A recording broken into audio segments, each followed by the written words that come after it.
Hey everyone, you're about to watch Jeff Hoffman, a serial entrepreneur with a very inspiring message. If you want to be one of the founders sitting here in our campus, learning from world-class experts like Jeff, make sure that you apply today at draperuniversity.com. Enjoy the video. And now I'm off doing this. So let's do this. Here are these keys to success. First of all, solve a real problem. And I'm going to tell you why I say that. I get pitches every week, right? All the time people pitch me stuff. And I can't tell you how many times people are pitching me a solution in search of a problem. What is this thing? Oh, I just invented this. Does anybody want it? We'll see. We're going to start selling them now. Okay? People are constantly sitting there racking their brains to think up some cool idea to build something and then try to sell it when meanwhile, every day, everywhere you go, the world is filled with problems. So here's the test for me.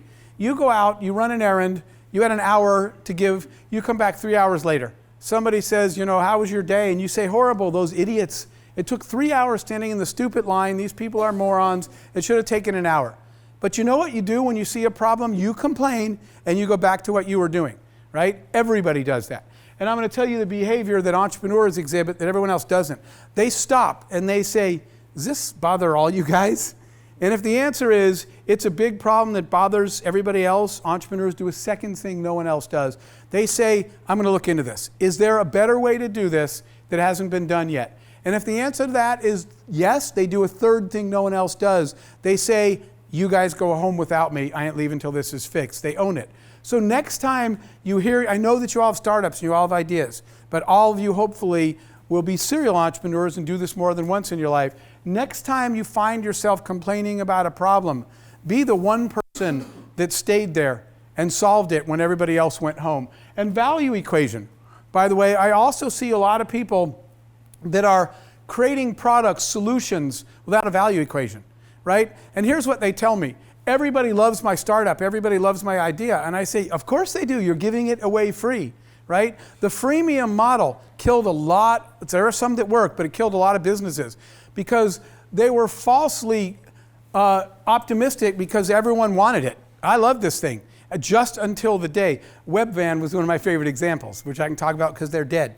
They were near me, and they were building this company in the early internet days to go, you order your groceries online on an app, and they go pick them up and deliver them to you.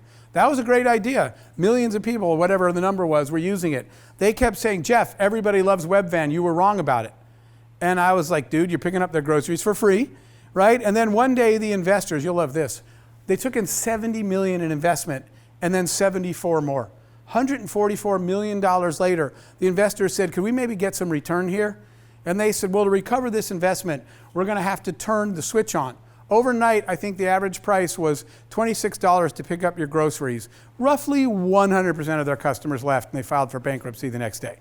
A value equation is this. Will a lot of people in the world pay you more for the thing you do than it costs you to do it? If the answer is no, congratulations, guys, you have a hobby. Okay?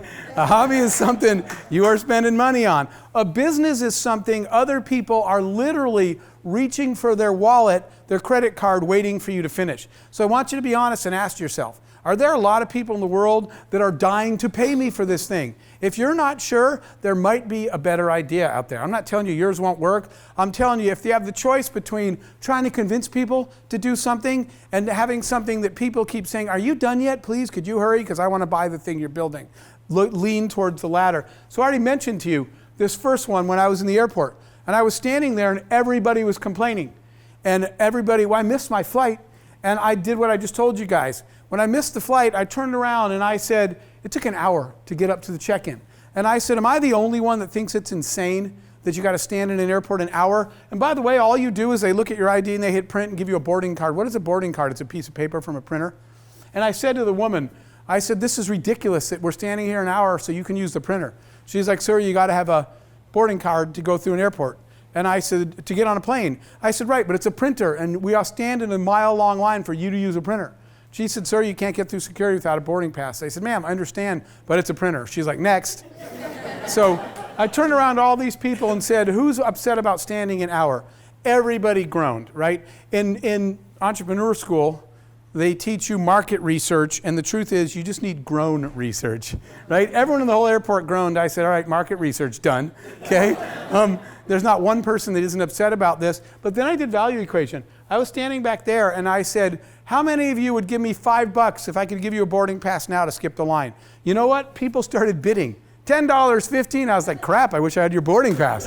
This is a good business. Some guy in a suit, he's like, sir, I will give you $25 to get me out of this line right now. He was like a $600 an hour attorney.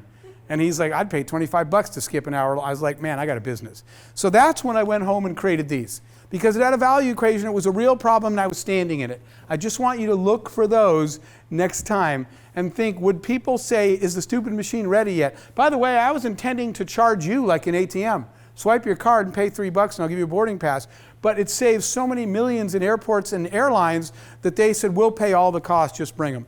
And that's how I got to go. Not only did I get to go see the world, I had to travel to a different country to install these in a different airport every week, but I got paid for traveling the world. That's a pretty good formula. And I'll tell you what, I was never money driven. I was always freedom driven. I want to do what I want to do. Turns out that costs money. But money is not what I dreamt about. Seeing the world is what I dreamt about, right? I needed money to do that. And I'm going to tell you, by not focusing on the money and focusing on solving the problem is what really got me there. And again, like I said, I'm not a money guy, but we sold this company at 3 years in. At 3 years old, we sold the company for over $100 million. And it's not internet money, but I was 20-something years old and unemployed, so I was not upset about that transaction either.